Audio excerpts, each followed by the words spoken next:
Do you ever feel trapped in a mental loop, replaying past conversations or worrying about a future that hasn't happened? This state of overthinking can be mentally and physically exhausting.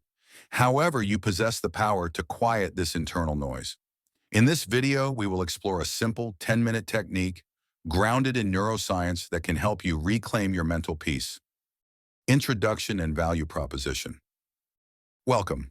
Today we will address a common challenge: overthinking. This guidance is for anyone who feels their thoughts are controlling them, leading to anxiety and exhaustion. We will explore the nature of overthinking, the science behind why our brains fall into these patterns, and a powerful, science-backed 10-minute brain hack that you can begin using today. Additionally, we will cover 7 other practical techniques, discuss the essential do's and don'ts for managing anxious thoughts, and explain how professional support can aid in your journey toward mental wellness. Understanding overthinking, an educational foundation.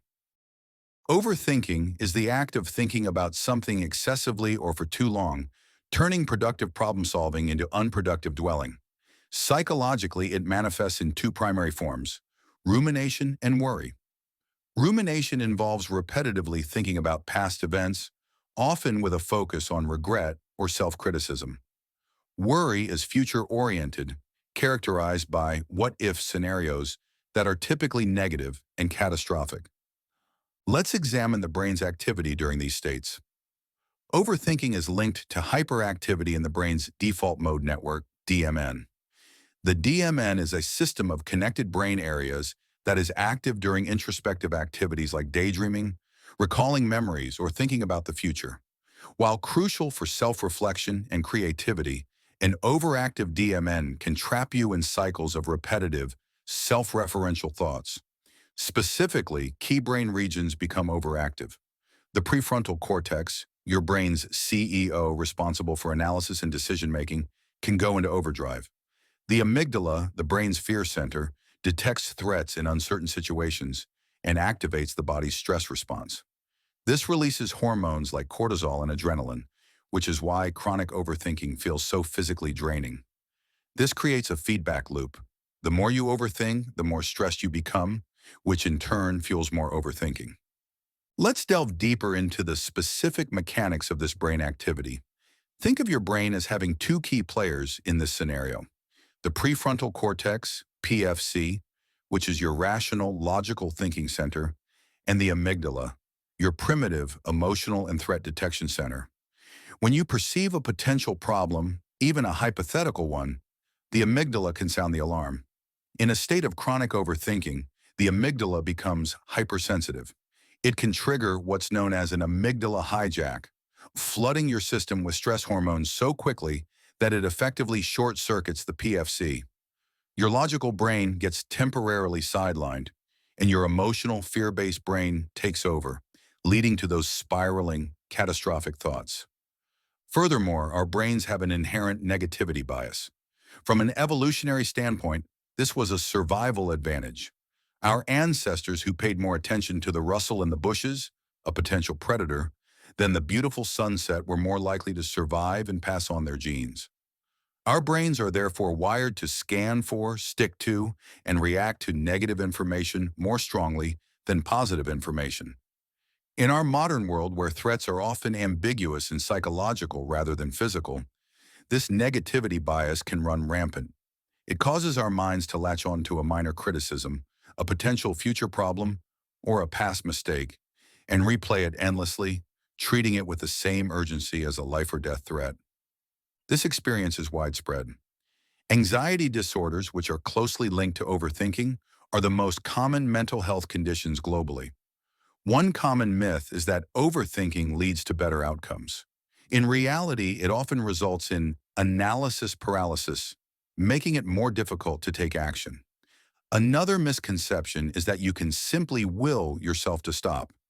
Effective management requires working with your brain's mechanisms, not fighting against them. Core content, practical techniques, and solutions. Now we will focus on the practical, science-backed solutions to manage overthinking. We'll begin with the primary 10-minute brain hack and then detail 7 additional techniques for your mental wellness toolkit. The 10-minute brain hack. The worry window technique. What it is. The worry window is a cognitive behavioral technique that involves scheduling a specific, limited time each day to engage with your worries. Instead of allowing anxious thoughts to intrude throughout the day, you consciously postpone them to this designated period. The scientific principle. This technique is a form of stimulus control, a core component of cognitive behavioral therapy, CBT. It works by breaking the cycle of constant worry and reducing the perceived urgency of anxious thoughts. By creating a boundary, you train your brain to understand that there is a time and place for these thoughts, which gives you a greater sense of control. How to do it, a step-by-step guide. Schedule your worry window. Designate a 10-minute slot at the same time each day. For instance, 5 p.m. to 5:10 p.m. It is advisable to avoid scheduling this too close to bedtime. Create a worry list. As worries or looping thoughts arise during the day, write them down in a notebook or on your phone. The act of externalizing the thought can provide immediate relief. Postpone the worry. After writing it down, make a conscious commitment to defer thinking about it until your scheduled window. You might say to yourself, I've noted this, and I will address it at 5 p.m. Use your worry window. When the time arrives, sit with your list. For 10 minutes, allow yourself to think about each item. You can analyze them, journal about them, or simply sit with them. Incorporate problem solving. As you review your list, you may find that some worries are actionable problems. For these, brainstorm one small concrete step you can take. For worries outside your control, acknowledge them and then practice letting them go. End the session. Firmly, when the 10 minutes are over, stop. Close your notebook and transition to a different, engaging activity. This step is critical for training your brain to respect the boundary. Why it works. The worry window provides a sense of control over your thought processes. It contains the act of worrying to a specific time, which can significantly reduce the total time you spend in a state of anxiety. Many people find that by the time they get to their worry window, some of the day's worries no longer seem as significant, which is a powerful insight. Tips for beginners. This may feel unnatural at first. If your mind resists, be patient. The key is consistency. Practicing this daily will help your brain adapt to this new structured way of managing worry. 8 additional science-backed techniques. 1. Cognitive defusion. I'm having the thought that. What it is. A core technique from acceptance and commitment therapy, ACT, that creates distance from your thoughts. The science. It helps you defuse from your thoughts, seeing them as transient mental events, words and images, rather than literal truths. How to do it. When a difficult thought arises, such as I am a failure, reframe it by saying, I'm having the thought that I am a failure. This linguistic shift separates you from the thought. Why it works. It reinforces the understanding that you are not your thoughts. You are the observer of them. This reduces their emotional impact. For beginners, you can add another layer of distance by saying, I am noticing that I am having the thought that. 2. The 5-4-3-2-1 grounding technique. What it is. A mindfulness exercise that anchors you in the present moment by engaging your 5 senses. The science. Overthinking pulls you into the past or future. This technique redirects your attention to the immediate, tangible environment, interrupting the mental loop. How to do it. Pause and identify. 5 things you can see, 4 things you can physically feel, 3 things you can hear, 2 things you can smell, and 1 thing you can taste. Why it works. It is a quick and effective way to break out of abstract thought spirals and reconnect with the present reality. For beginners, perform this exercise slowly and deliberately, paying close attention to the details of each sensory experience. 3. The brain dump journaling exercise. What it is. A free-form writing practice where you transfer all of your thoughts onto paper without censorship. The science. Expressive writing has been shown to reduce stress and improve psychological well-being. It helps organize chaotic thoughts and externalizes them, making them feel less overwhelming. How to do it. Set a timer for 5 to 10 minutes and write continuously. Do not concern yourself with grammar or coherence. The goal is to empty your mind. Why it works. It provides a cathartic release and can help you identify recurring thought patterns that you may not have been conscious of. For beginners, if you feel stuck, begin with the prompt. Right now, my mind is full of 4. The worst case, best case, most likely scenario exercise. What it is, a cognitive restructuring technique designed to challenge and balance catastrophic thinking. The science. This method used in CBT forces a more realistic and nuanced perspective by systematically examining multiple potential outcomes, rather than just the worst one. How to do it. Take a specific worry. Write down in detail. 1.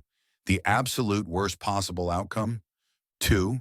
The absolute best possible outcome. 3. The most realistic and probable outcome. Why it works. It demonstrates that the catastrophic outcome you fear is often just one of several possibilities, and frequently the least likely one. For beginners, add a 4th step. How would I cope if the worst-case scenario happened? This can build confidence in your resilience. 5. Mindful breathing practice. What it is. A fundamental mindfulness exercise focused on the physical sensation of the breath. The science. Slow, deep breathing activates the parasympathetic nervous system, the body's rest and digest system.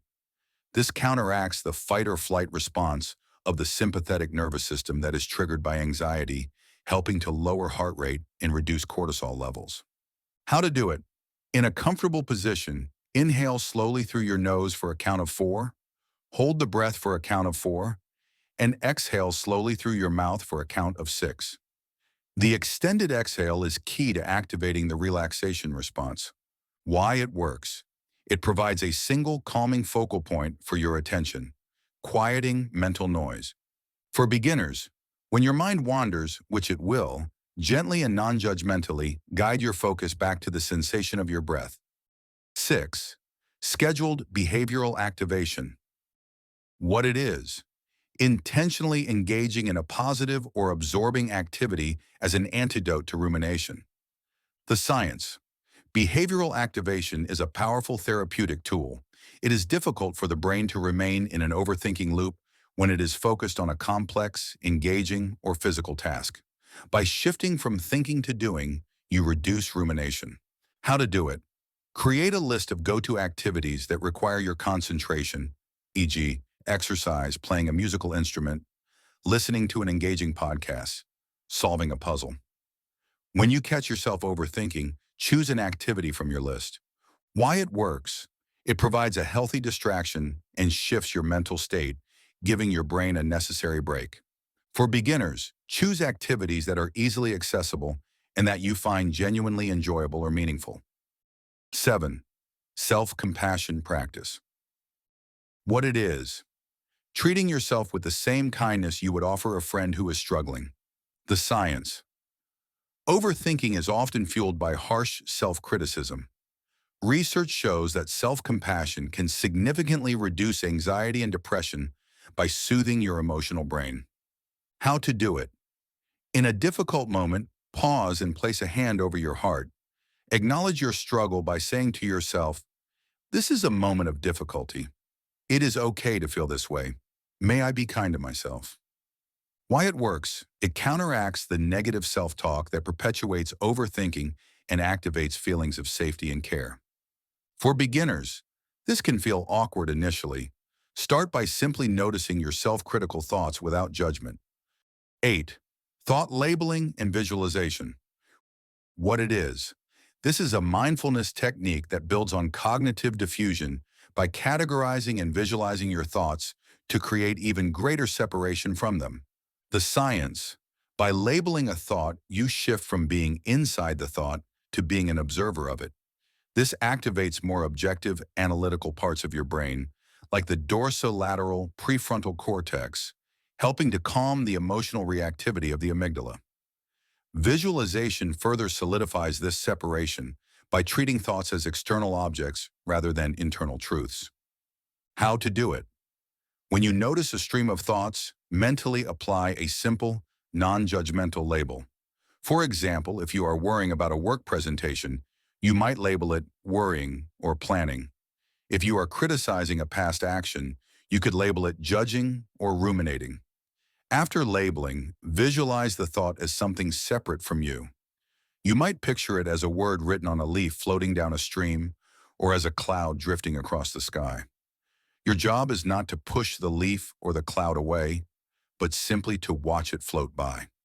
Why it works. This two-step process demystifies your thoughts. It turns them from powerful, all-consuming commands into simple, observable mental events. This practice trains your mind to see the continuous flow of thought without getting swept away by it. For beginners, start by labeling just one or two major types of thoughts you experience, such as worrying and judging. The visualization part can feel abstract at first. Simply focusing on the labeling is a powerful start. Bonus tips. Lifestyle integration for mental wellness. Beyond these specific techniques, certain lifestyle factors can create a strong foundation for managing overthinking. Beneficial activities and exercise. Regular physical activity is a potent tool for mental health. Moderate to high-intensity exercise, performed 3 to 5 times a week for 30 to 60 minutes, can significantly reduce both rumination and worry. Exercise boosts endorphins, reduces the stress hormone cortisol, and improves neuroplasticity. Activities like yoga and resistance training have been found to be particularly effective for reducing anxiety. Even short daily walks can provide mental clarity. Medical and sleep hygiene tips. Sleep is fundamental to mental health. Poor sleep can exacerbate overthinking. Establish a consistent sleep schedule, even on weekends. Create a relaxing bedtime routine and avoid screens for at least an hour before bed, as the blue light can disrupt melatonin production. Ensure your sleep environment is cool, dark, and quiet. The role of diet, the gut-brain axis. There is a powerful connection between your gut and your brain, known as the gut-brain axis. Your gut microbiota can influence the production of neurotransmitters like serotonin and GABA, which regulate mood. A diet rich in whole foods, fruits, vegetables, and lean proteins supports a healthy gut. Processed foods and excess sugar can negatively impact mental clarity. Consider incorporating omega-3 fatty acids, found in fish like salmon, as well as flax seeds and chia seeds. These are crucial for brain health. Studies suggest omega-3 supplementation may help reduce anxiety symptoms. Magnesium. This mineral is vital for regulating the body's stress response. Low levels are often linked to increased anxiety. Good sources include dark leafy greens, nuts, seeds, and avocados. B vitamins and vitamin D. Deficiencies in these vitamins have been associated with mood disturbances. Ensure you are getting enough through a balanced diet or, if necessary, supplementation after consulting a healthcare provider. Do's and don'ts. As you integrate these practices, keep these guidelines in mind. Be patient and consistent. Rewiring neural pathways takes time and repetition. Practice self-compassion. Acknowledge that there will be difficult days. Focus on the present moment. Use grounding techniques to anchor yourself. Celebrate small victories. Recognize and validate your efforts. Seek support. You do not have to manage this alone. Don't fight your thoughts. This often creates more resistance. Instead, practice observing them without judgment. Don't judge yourself for overthinking. It is a common pattern, not a character flaw. Don't rely on unhealthy coping mechanisms. Avoid substances or behaviors that provide temporary relief but cause long-term harm. Don't isolate yourself. Social connection is a powerful protective factor. Don't believe every thought. Remember, thoughts are not facts. First, don't fight your thoughts. There is a psychological principle known as ironic process theory. When you actively try to suppress a thought, your brain ironically makes it even more prominent. It's the classic don't think of a white bear problem. The moment you're told not to, it's all you can picture. Pushing a worry away gives it more energy and importance. The alternative is to acknowledge it without engaging it. See the thought, label it, there's that worry again, and then gently redirect your attention, as you would with a wandering puppy. This approach reduces internal conflict and allows the thought to dissipate on its own. Second, let's clarify. Don't rely on unhealthy coping mechanisms. Unhealthy coping mechanisms are often behaviors that provide immediate, short-term relief from the discomfort of overthinking, but create larger, long-term problems. This includes things like mindless scrolling on social media for hours to numb your mind, emotional eating, or using alcohol to quiet your thoughts before bed. A healthy coping mechanism, by contrast, addresses the stress without causing collateral damage. Examples include going for a brisk walk, engaging in a focused hobby, or calling a supportive friend to talk through your feelings. The key difference is that healthy coping builds resilience, while unhealthy coping erodes it over time. Information on professional treatment and medication.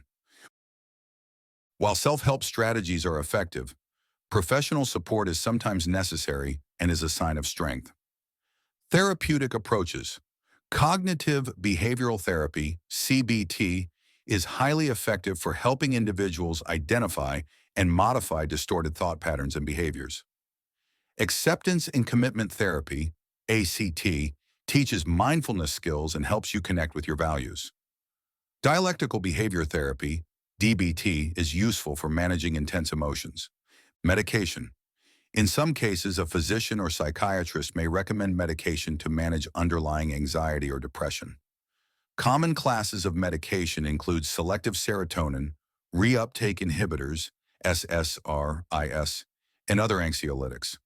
Medication can be a helpful tool to alleviate symptoms, allowing you to engage more effectively in therapy and apply the skills you are learning. This is a decision to be made in careful consultation with a qualified medical professional. Precautions and potential dangers. Leaving chronic overthinking unaddressed can have significant long-term consequences. It is a major risk factor for developing clinical depression and anxiety disorders. It can impair sleep, weaken the immune system, and contribute to cardiovascular and digestive problems. It can also strain relationships and diminish your overall quality of life. Taking proactive steps now is a crucial preventative measure for your long-term health. How to make it a sustainable habit. Integrating these techniques into your life requires a strategic approach. Start small. Choose one or two techniques that you find most appealing. Commit to practicing them for just a few minutes each day. Anchor to existing routines. Link your new practice to an established habit. For example, practice mindful breathing for 3 minutes after your morning coffee. Mix it up. As you become more comfortable, experiment with different techniques to keep your practice fresh and to have a variety of tools available. Track your progress. Briefly journal about your experiences. This is not for judgment, but for learning what works best for you. Find support. Share your goals with a trusted person. Accountability and shared experience can be highly motivating. Focus on consistency over intensity. The goal is not perfection, but sustained practice. Conclusion. We have explored the nature of overthinking, understanding its roots in our brain's default mode network. We have detailed the 10-minute worry window technique as a primary tool for regaining control, and we have discussed numerous other cognitive, behavioral, and lifestyle strategies to support your mental well-being. Remember that you are more than your thoughts. You have the capacity to observe your mind without getting lost in its stories. Healing and change are possible through small, consistent actions. Trust in your ability to cultivate inner calm and mental clarity. This video is for educational and informational purposes only. The information we're sharing is designed to support, not replace, the relationship that exists between you and your healthcare provider.